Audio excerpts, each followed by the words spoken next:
ចុះទៅដល់ខេត្តសៀមរាបហើយយើងបានផ្ដិតយករូបភាពផ្សេងនៅក្នុងកសិដ្ឋានចិញ្ចឹមក្រពើមួយកន្លែងចា៎មិនមួយពីរនោះពីរចាពីរមួយនៅតាមផ្ទះដែលមែនតើទៅទីសូថាខុសច្បាប់ទៀតមិនមែនស្រោចច្បាប់ទេហើយមួយទៀតនោះគឺជាស្ថានីយ៍ដែលគេនិយាយថាគឺដេញថ្លៃពីរដ្ឋស្រោចច្បាប់តែម្ដងហើយកន្លែងនោះគឺជាកន្លែងគេហៅថាបែបទេសចរទេចាមិនដូចជាមិនលក់មិនជាចំដើម្បីលក់ទេនេះគឺវីដេអូដែលយើងបានទទួលយកគឺថាមិនមែនទទួលយកគឺយើងបានថតយកច្រឡំទទួលយកពីណាមកចេះចាភាគច្រើននៅក្នុងខេត្តសៀមរាបប្រជាជនយើងគឺប្រកបរបរកសិដ្ឋានក្រពើនេះឯងហើយកន្លែងហ្នឹងគឺធំជាងគេហើយចានៅនេះដូចជារាប់ពាន់ក្បាលហ្នឹងហើយមានជាលក់សបុតចូលមើលក្រពើទស្សនាក្រពើដើម្បីអាចមានឱកាសពិសេសប្រឡែងលេងជាមួយក្រពើរយៈពេល3ម៉ោងពេញចានឹងទទួលបានរង្វាន់ពិសេសខ្ញុំធ្លាប់ទៅកន្លែងហ្នឹងម្ដងដែរតាប៉ុន្តែពេលដែលទៅនោះភ្ញាក់ផ្អើលលើកទី1ដែលបានឃើញក្រពើមិនដឹងគេធ្វើអញ្ចឹងណាគាត់ទៅឃើញអូយក្រពើឡើងច្រើនហើយឡើងថៃ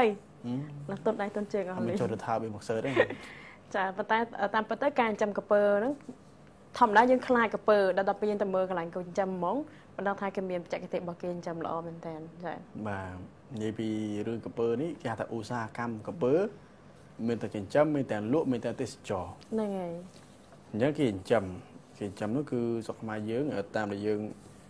រកស្រង់ពីកាសែតភ្នំពេញប៉ុននោះគឺឆ្នាំ2003ឆ្នាំ2003គឺ12ឆ្នាំមុននោះក្រពើ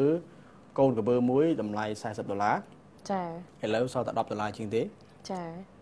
ហើយកាលពីដើមមកនោះឆ្នាំ2003នោះមាននិយាយថាកន្លែងចិញ្ចឹមក្រពើទាំងស្រោចច្បាប់ទាំងមិនស្រោចច្បាប់នោះសរុបវាជិត1000ក្បាលតែយើងមកសាកសួរនៅគាត់ចិញ្ចឹមក្រពើនៅម្ដុំសៀមរាបនោះក៏គាត់និយាយដែរថាចំនួននោះគឺសម្បូរណាស់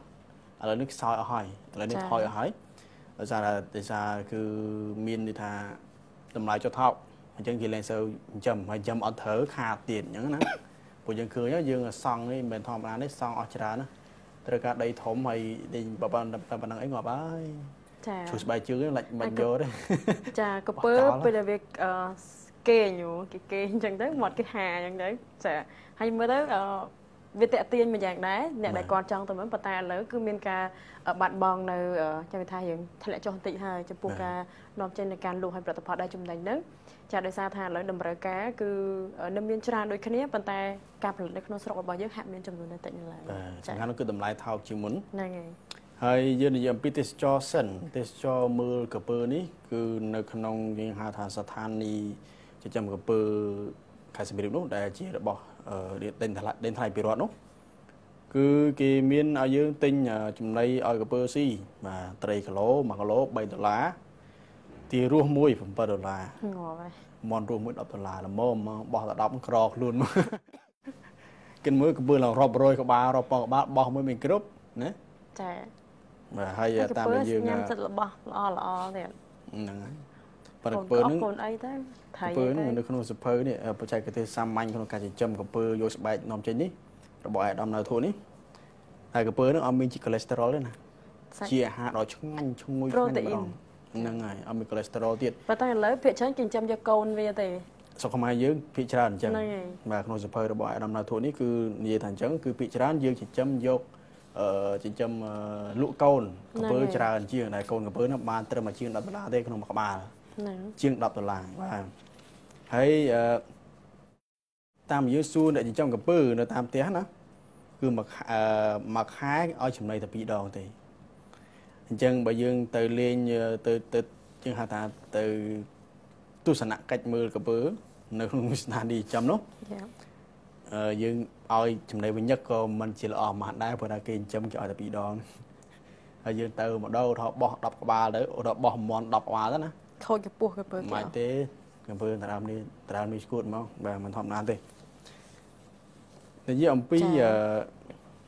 យើងបើយើងយោងទៅតាមសៀវភៅនេះរបស់អាដាមណាធុនេះគឺបច្ចេកទេសសាមញ្ញក្នុងការចិញ្ចឹមក្រពើយកស្បែកនាំចេញនេះគេនិយាយថាស្បែកក្រពើគឺមានយើងហៅថាចំណេញជាងលក់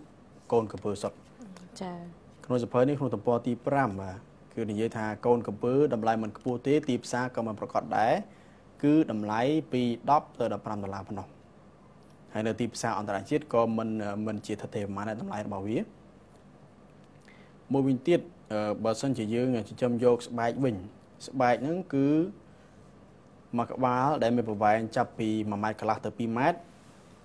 វាអាចមានទំហំពី40ទៅ50សង់ទីម៉ែត្រដែលអាចលក់បានដល់ទៅ180ទៅ225អញ្ចឹងយើងចិញ្ចឹមលើសគ្នាលើសខ្វះគ្នាប្រហែលជាដូចជា3ឆ្នាំក្រពើដែលល្មមយកស្បែកបានណា3ឆ្នាំយើងចំណាយលើសតែ$70ទេយើងបានដល់ទៅ$180លក់បានអញ្ចឹងមានន័យថាយើងចំណេញ$100យើងលក់ស្បែកហើយនឹងលក់កូនក្រពើហ្មងចំណេញខុសគ្នា$100បាទហើយស្បែកនេះគឺនាំចេញច្រើនទៅដូចជាសិង្ហបុរីជប៉ុនបារាំងថៃនិងអ៊ីតាលីដែលស្ថិតជាប្រទេសយើងហៅថាត្រូវការស្បែកក្រពើច្រើនណាហើយក្នុងមួយឆ្នាំនេះស្រុកខ្មែរយើង